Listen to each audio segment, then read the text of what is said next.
Hello, it's Dean Ryan here at bookmakers.com, and I've got with me Charlie Mullan, the stats guru on bookmakers.com, concentrating, of course, on all things like the NFL and the NBA, but it's the Premier League. The season is back. Charlie is here. He wrote a great piece, actually, on bookmakers.com, which is going to form the basis of what we're going to talk about here. Where does your Premier League team need to improve this season to do better? We're going to go from top to bottom and the way they finished last season. Charlie, I'm going to kick you off with Man City. They did win the league.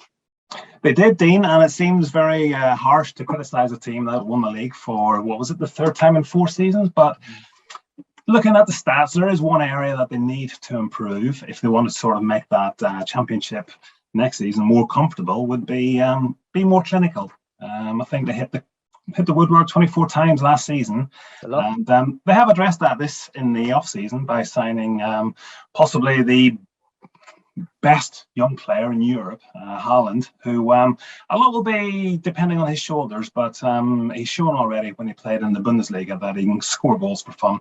So hitting the woodwork shouldn't be a problem next season for the champions, Man City. Man City more clinical is a worry for everyone else in the league, and Haaland might just do that. Now, Liverpool, they came close, they didn't get there. What can they do?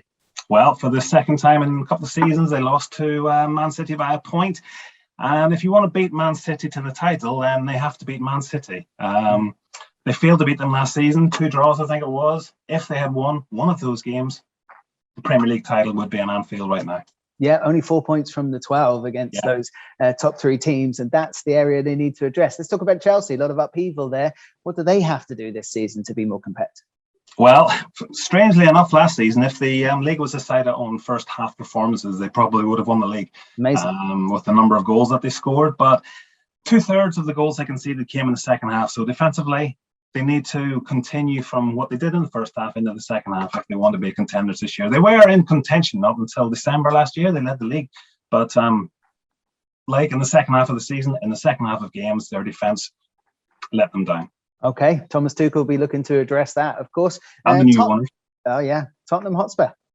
Well, close one to your heart, Dean. Exactly. Last season, it was all about Harry Kane and Son. They shared, I think it was almost 60% of the goals that Tottenham scored. They've addressed that this summer by signing Richarlison from Everton. Now, he showed that he can score a lot of goals for a poor team like Everton. So moving to a Conte-led Spurs team, he should be given a lot of chances to score. And I think he will take the burden off Son and Kane this season. Yeah, share the goals around at White Hart Lane, or the Tottenham Hotspur Stadium, as it is now known, of course. All right, let's talk about Arsenal. Yeah, let's talk about Arsenal. They're doing bits in the transfer market. They'll be confident of a better showing when they just narrowly missed out on Champions League last season. Yeah, they did. And one of the reasons why they failed to make the top 4 last season was the poor start that they made. So if they get off to a faster start this year, last season they lost all 3 games in August. No points from possible 9, left them playing catch up with the likes of Tottenham and everybody else. So if they get off to a faster start this season, they'll put them in good stead for the rest of the season. Totally agree. Let's talk about Man United under the new manager, Erik ten Hag. Well, pre-season has gone pretty well for Man United, but people will say it is only pre-season. Let's see what it's like when the Premier League season starts. One thing that they need to improve on is their resilience when going behind. A couple of seasons ago, I think they won 10 of 15 games when they conceded the first goal. That dropped just 2 from 17 last season. So they need to show more character. I think under Ten Hag, they will have that character and they will improve on that stat, being more resilient.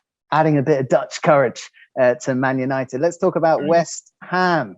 What can they do to get back into, mixing it for the big European places? Can they do that? Well, that's simple. They just have to beat teams in the top half of the table. They didn't win 1 game against teams 10th or above. That's incredible. That is incredible. But, David Moyes, nobody can criticise what he's done. Obviously, last season they had to run into the Europa League semi-final, so that possibly was a distraction ahead of some of those games against top teams. Yeah. But I think they'll learn from that experience last season, and we can expect more, especially away from home against the top sides. Okay. Trouble at Leicester, perhaps, maybe not all rosy in the pre-season terms. They're not doing a lot in the transfer market. What can they do this season to get back into that? Well, let's call it the race for top 4, because, they have won a league. They've been in the Champions League. They'd like to be back pitching. Yeah, last season was a very disappointing season for Leicester. And one of the reasons for that was a lack of clean sheets. Now, I know that Johnny Evans was injured for a lot of the season, and he's obviously the mainstay of that defence. So I think it was 7 clean sheets from 38 games last season, which simply is not good enough for a side who, as you said, well, they've finished just outside the top 4 a couple of seasons before that. So if they have more clean sheets this season, we can expect a higher finish from Leicester. Keeping hold of their start names and a big season ahead for Brendan Rodgers at Leicester, see what they can do. Now, Brighton, everyone loves Brighton. They seem to be one of the standouts in the Premier League. If you're not your team, you don't mind them. They play nice football, got a good manager, Graham Potter. What can they do this season to finish even better than they did last year, which was 9th? Well, everybody loves Brighton if you put them down for a draw on the coupon every week. 15 draws last season, which is the most in the league. So if they can turn 3 or 4 of those into wins, then they will finish a lot higher than they did last season. Last season was the first time they finished in the top half in the Premier League. So credit goes to everybody at Brighton for that achievement. Okay, turning draws into wins for Brighton. Let's talk about Wolves. Defend better. Only Norwich conceded more penalties than Wolves last season. Wolves conceded 10, Norwich had 12. So if they can just defend that little bit better, there's nothing wrong with their attack. It's just defensively, if they can cut it. Premier League's difficult enough playing, without giving opponents gifts from 12 yards to score a goal. So if they can defend better, cut out the penalties, they'll do better this season. I like that. Now, Newcastle, a name on everyone's lips for progress in the Premier League this season, given the weight of money that is now behind, a sleeping giant, no more. Well, they're going to win the league, aren't they? They're the richest club in Europe, in the world. Eventually, I think you could be right. For Newcastle, they need to play for 90 minutes. I know that sounds like a cliche. Everybody plays for 90 minutes, but concentration levels dipped in the last 15 minutes of games.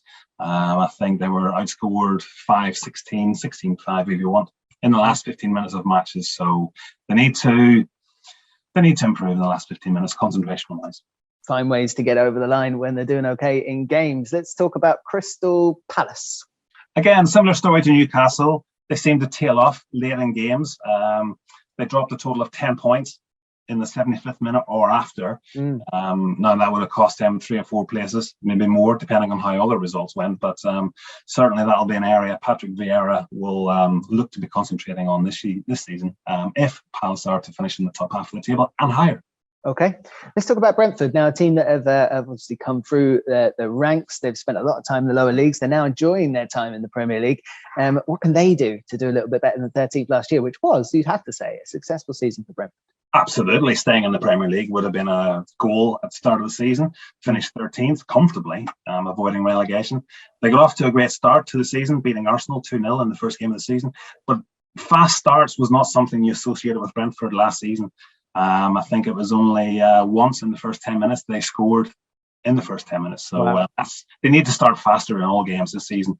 It's a big season for everybody at Brentford if they are to improve and not suffer that second season syndrome. Okay, maybe be a bit braver in those opening 10 minutes down definitely the community stadium for Brentford. Okay, Aston Villa, now big things expected of Steven Gerrard. Yeah, I think he'll be disappointed with the 14th place finish last season.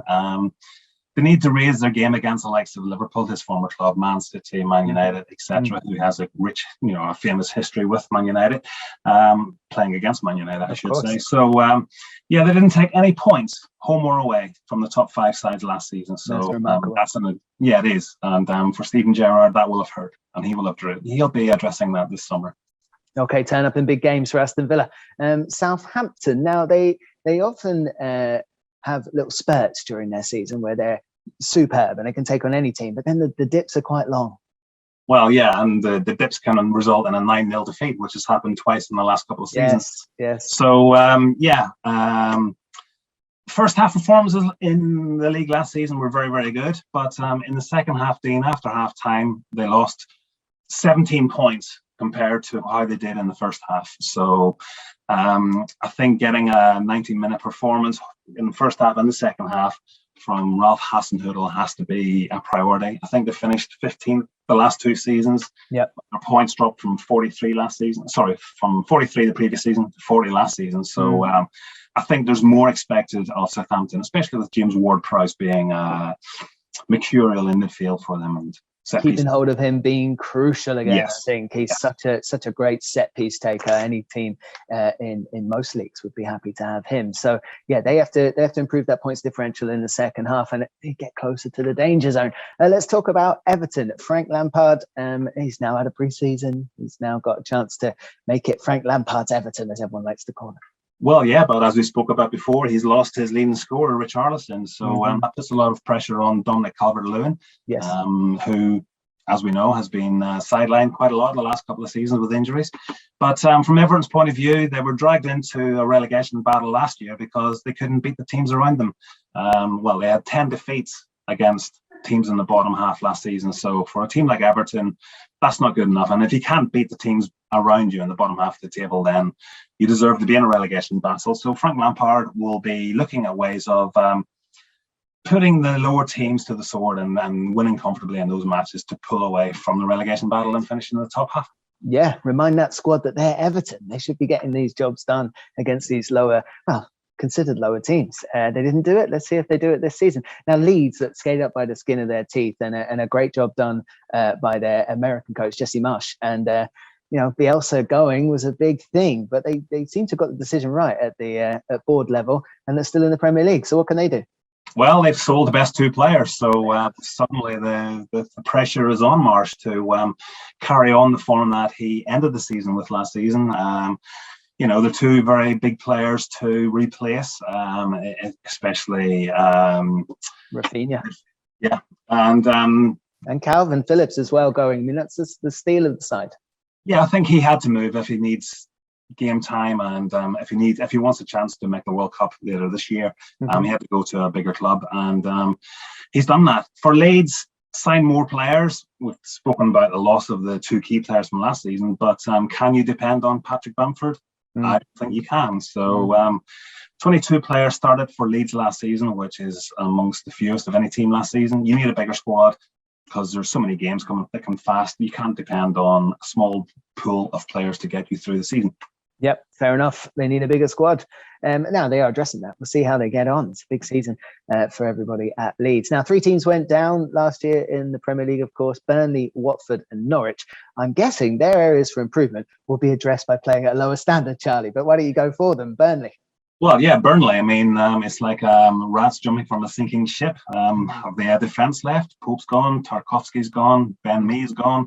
So it might not be straightforward for Burnley next season. But one thing that they let themselves down on last season was their retention of the ball. I think they had the lowest possession percentage in the Premier League with 40%. But they should be able to dominate games in the Championship with the experience those players have in the Premier League last season. And Watford last season, when they struggled at home, didn't they? Yeah, they did. 8 points at home, just not good enough. If you can't win your home games, you're leaving yourself a massive mountain to climb. But again, with that experience from dropping down from the Premier League, teams should be fearful of going to Vicarage Road, and Watford should be able to make Vicarage Road a bit of a fortress next season. Yep. And then Norwich. Now, Norwich are a bit of a yo-yo team. They're likely to be similar again. Yeah, they are. And the good thing I like about Norwich is that they keep the majority of their squad. Timu Pukki, he could easily have jumped ship the first time they got relegated. He's still there this season. Now, I think Norwich's problem in the Premier League 2 seasons they got relegated is the fact that they rely so much on goals from Pukki. He scored 47.8% of the goals that Norwich scored in the league last season. You can't do that. You have to have more goals from elsewhere.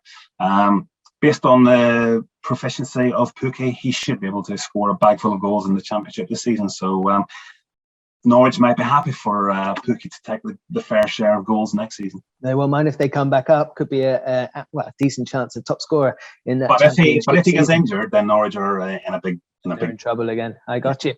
3 teams coming up. We'll take them in order. Fulham.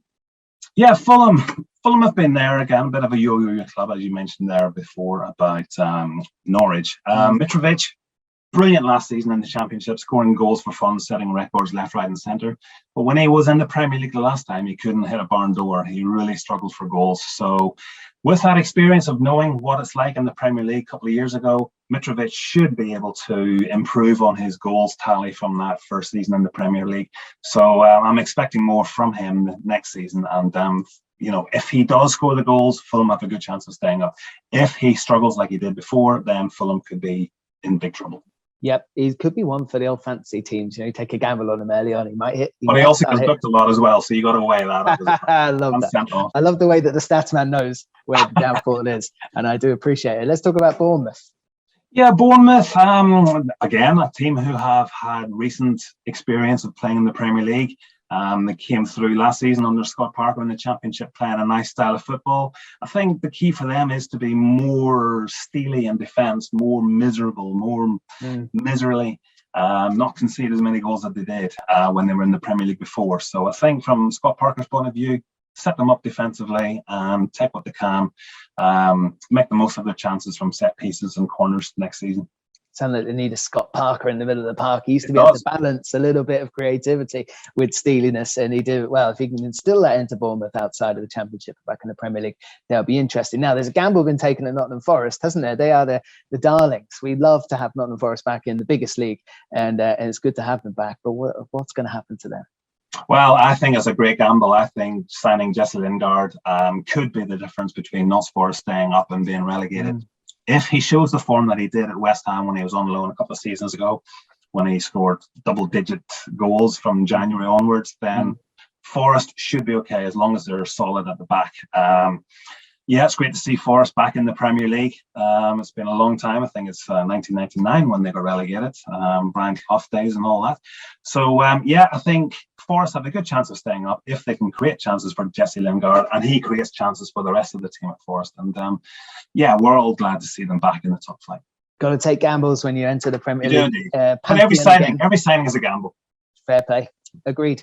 Thank you for that, Charlie. Do check out the column, of course, on bookmakers.com from our stats man, Charlie Mullan. And it's up there now. You can go and read it in a bit more depth than we've just done. Thank you, Charlie. No problem, Dean. Thank you.